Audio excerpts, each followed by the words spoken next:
Welcome to Sweet Valley Diaries extra drama for book number 15, Promises.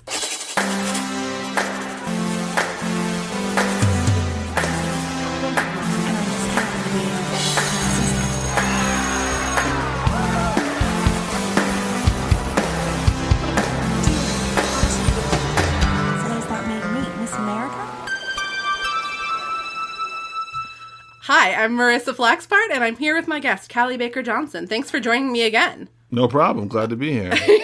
Glad to stay here. Yeah. Glad to be continuing the drama. Yeah. It's been a real long break that we took between last week and this week. Very true. Yeah. So much has happened. I feel like a totally different person. Yeah. Well, and also... Did you hear what Trump just did? That is actually a really good little bit of audio to have. Like, just like perennial. I mean, hopefully only for... Well, but... No, probably forever. Yeah. Because even when he's not president anymore... Children. Oh, true. But like even when he's not president anymore, he'll still exist until he dies. You know, so it's like he'll be tweeting, you know, until his thumbs stop moving because he's no longer breathing. I feel like he's just kind of like a force of nature at this point. Like, I don't know that he's ever going to be gone. He's like Tupac. We don't have to talk about Trump anymore. Yeah, Let's never talk about him. Because you can't, there's no way what happened this week, it's not going to get worse, so it's pointless to even talk about it. Right, exactly. So let's talk about Promises. I actually had a particular little thing that I just kind of wanted to see if there was anything that we could kind of like dig into there about an exchange between Betsy Martin, the kind of protagonist of this book, and a character named Jason, who's the guy that is going to be her art teacher. Yes. And they meet kind of fairly late on into this book, and Jason is kind of wanting to welcome her into the world of artists. We know that until now, Betsy has been doing a ton of sketching. Like, she throws herself into it every chance she gets, her only solace, but it's like a secret. It's like her diary. So Jason teaches an art class that Betsy has heard about a lot. Her sister Trisha, we didn't talk about this in the main episode, but Trisha had recommended to her for ages that she go take this class. Yes. And she never did. Yeah. And when she finds out that Jason teaches the class, she goes from being super cold and bitchy to him at the beach disco to suddenly, like, she actually looks at him, is what the book describes. Like, for the first time, she, like, observes him and is like, oh, okay, you are a person. Yeah, you're a human being. So, they talk a little bit. There's this interesting passage that, I don't know, I was kind of like, I wonder about that. Betsy says, this is on page 73, "The other reason I was afraid was because I can't imagine drawing in a room filled with other people.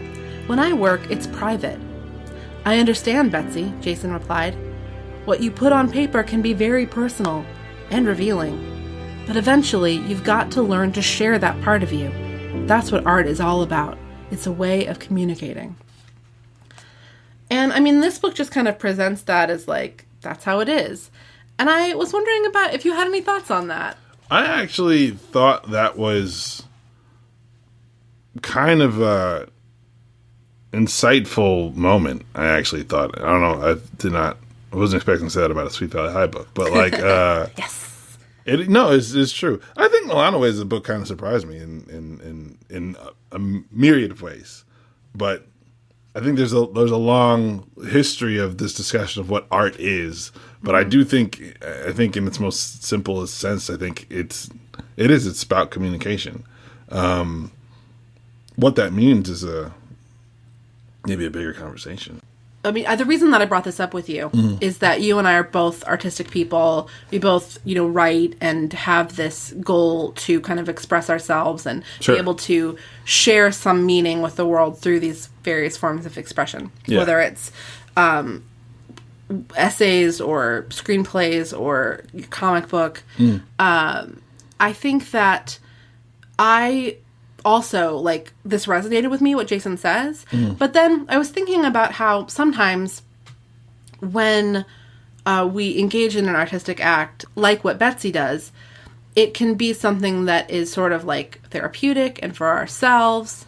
And that there's something about this idea that Jason's putting forth that almost suggests that the act of creating the art isn't enough. Like, if you don't share it, if Betsy refuses to share her art with other people, that somehow she's like failing, or she's not really doing the art thing because was never brave enough to share it with the world. Right.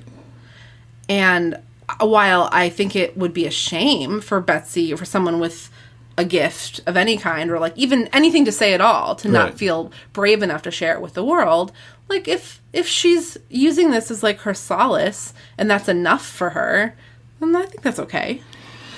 What do you think? I don't know how philosophically in the weeds you want to get. I want to go to the weeds. All right. I would argue, as my own, I guess, personal view of it, that when she does portraits and stuff for herself, it's therapeutic, it's great, it helps her cope, it does all those things. But it isn't quite art, because I do believe that art requires an audience. And you could get into whether or not you can be the audience for art that you create yourself. But I do think that if art is communication, it does require an audience, and that audience's interpretation of the work. So that doesn't mean that it's not valuable or legitimate to do stuff and not share it. But I do think that you're putting a ceiling on what it really is if you don't share it. I think that for art to really be art, it has to be shared. I think that's a fair, like, philosophical, like a discrepancy between, like, you're making a differentiation between the work itself, like the creativity, like the creative outlet, and the idea of like the concept of art. Yeah. So I think what you're focusing in on, this thing Jason says, that art is a way of communicating. Yeah. And that I like that idea, that is intrinsic to the idea of art, of a thing being art, is that it is communicating something. I think so. I feel like, when you're in art school for as long as I found myself in art school, you have a lot of these, like high conversations a lot. Not that I don't smoke, but I was around a lot of people who were very high. And high-minded conversations.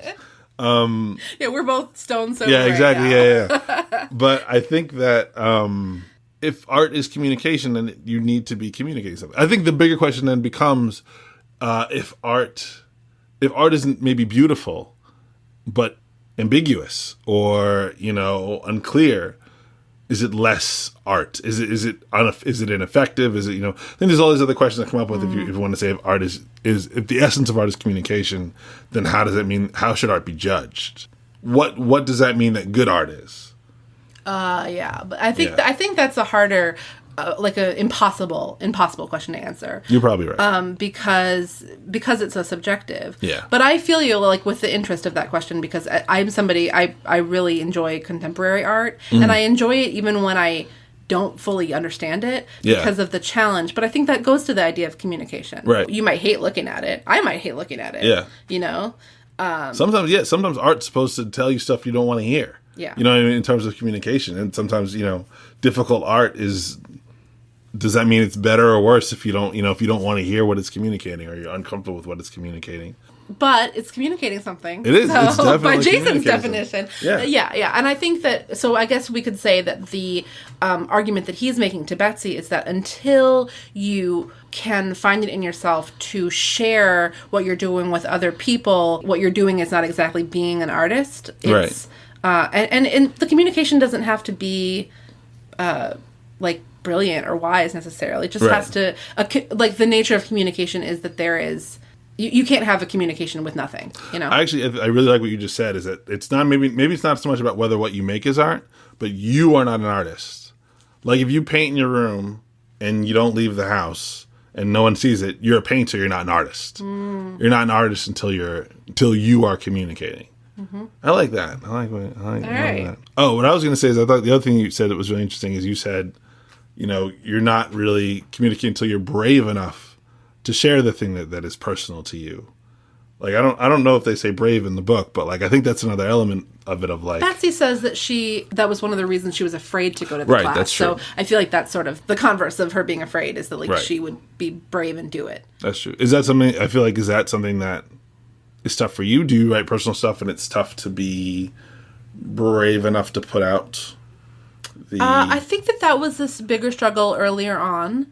I think that I definitely sometimes... I'll hesitate to share my work with people that might read it or give me feedback because when I publish it, when I share it, when someone else lays eyes on it, that's when it becomes a real thing. Yeah. Yeah. So I had this realization as you were asking it, because that's something that I think I've worked to get over. Yeah. But yeah, as soon as someone else sees it, it's like, well, this really exists now. Yeah. And it's the same reason why it can be difficult sometimes with writing, for example, to sit down and actually write the thing. Because as soon as there are words on the page, it's a thing that exists, as opposed to just a thought in your head that could be, could be perfect. It could be anything. Right. Yeah, exactly. As soon as you put it down, it's imperfect. Yeah. There's no denying its imperfection. Yeah. How about you? I think I struggle with the exact same thing. I think it's everything's perfect in my head. And as soon as you put it down, you're subjecting it to the whims of people who don't understand you, don't look at the world the same way that you do, or just see the things that you're not so great at. And it's terrifying. Or you haven't adequately communicated the thing that you are trying to communicate with your art. Or they find things in it that you didn't think you were communicating that might say things about you that you're not ready to know about yourself. Mm-hmm. Or they're inferring things that you're not trying to say. Right. Yeah, all of that. You open yourself, it's a Pandora's box that you open yourself up to. Yeah. Man, Sweet Valley High is deep. Well, I was going to ask you what other realizations you had reading the book, but I feel like this is enough. This is enough for one extra drama. This is the most high-minded extra drama to date. So, future guest, this is the one to beat. There you go, yeah. There's the standard. All right. Thanks again, Callie, for being here. It was great to be here. And thanks again to you listeners for listening. Tune in next week to find out about Roger. I know I will be. So